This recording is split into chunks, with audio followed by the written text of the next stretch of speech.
Les passants filment la scène. Le panache de fumée est visible à des dizaines de kilomètres à la ronde.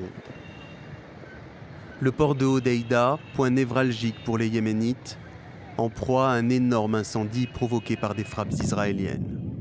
Des raids qui ont touché des installations de stockage de carburant et une centrale électrique. Plusieurs personnes ont péri dans les bombardements. Ils interviennent au lendemain d'une attaque de drone menée par les rebelles Houthis sur Tel Aviv, qui a coûté la vie à une personne.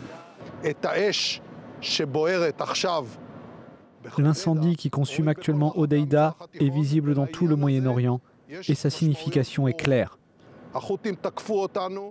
Les Houthis nous ont attaqués plus de 200 fois. La première fois qu'ils ont blessé un citoyen israélien, nous avons riposté. Et nous le ferons partout où cela sera nécessaire. Les Houthis dénoncent une agression brutale d'Israël. La veille, ils célébraient par dizaines de milliers dans la capitale Sanaa l'attaque de drones sur Tel Aviv revendiquée par les insurgés chiites. Depuis le début de la guerre à Gaza, les Yéménites affichent une solidarité totale avec le peuple palestinien. Notre manifestation est l'expression de notre position publique. Elle coïncide avec notre opération militaire bénie par la grâce de Dieu Tout-Puissant, qui a atteint le cœur de l'ennemi israélien avec les drones.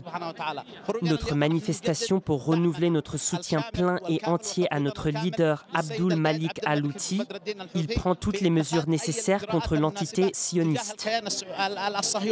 Les rebelles Houthis soutenus par l'Iran mènent aussi régulièrement des attaques contre des navires supposément liés à Israël en mer Rouge et dans le golfe d'Aden.